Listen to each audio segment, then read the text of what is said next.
Ang ating ultimate paborito, mas pinadali na ang proseso. Hindi natin kailangang mag-brine ng matagal. May kasama pang masarap na gravy at syempre ito, pwede kahit anong okasyon. At kung nagtitipid ka nga, kesa dalin mo sila sa paborito nilang fast food, ay bakit hindi mo na lang lutuin sa bahay?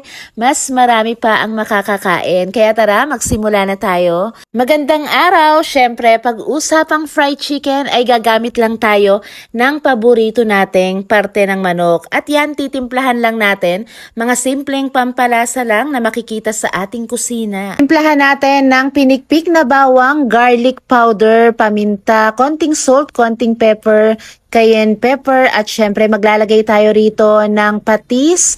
Pwede rin po tayong mag-add ng 1 tablespoon ng suka or kalamansi at konting tubig. Then, i-massage natin mabuti para manuot agad yung lasa. So, ito po, imamarinade lang natin kahit 30 minutes lang pero magiging malasa pa rin itong ating chicken. At kung nanonood ka sa mga oras na to, pakipusuan na po itong ating recipe and pakilagay na agad-agad sa comment section, I love fried chicken. So, dito nga 1 kilo yung ating chicken kaya gagamit ako rito ng pang 1 kilo na crispy fry. Bali tagkalahati yung ginamit ko at dito nag-add lang ako ng cornstarch. After 30 minutes ay ready for frying na itong ating mga chicken. Lagyan natin to ng 2 to 3 tablespoon ng cornstarch.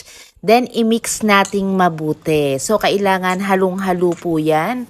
At dadako na tayo ngayon sa pagpiprito. Magpainit na rin tayo ng mantika. Kung marami tayong mantika, mas maganda kung ito ay deep fry talaga. Then, i-dredge na natin dito sa ating breading mix itong ating mga chicken. Pisil-pisilin natin para talaga namang makot itong mga balat ng crispy fry. Tapos, i-shake up natin yung excess.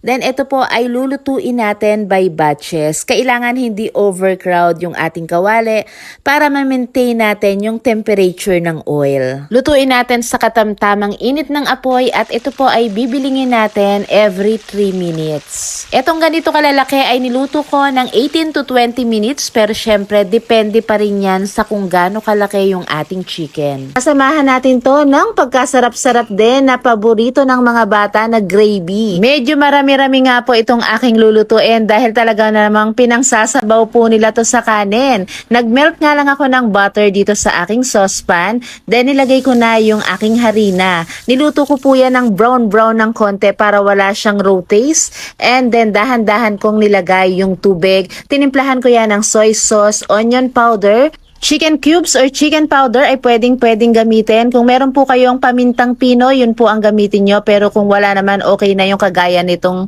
itsura ng paminta. Continuous lang nating hahaluin para smooth na smooth itong ating gravy. Adjust nyo na lang po yung lapot kasi habang lumalamig po ito ay mas lalo pa tong lumalapot. Salamat sa panunood at huwag kalimutang i-like and share ang ating video.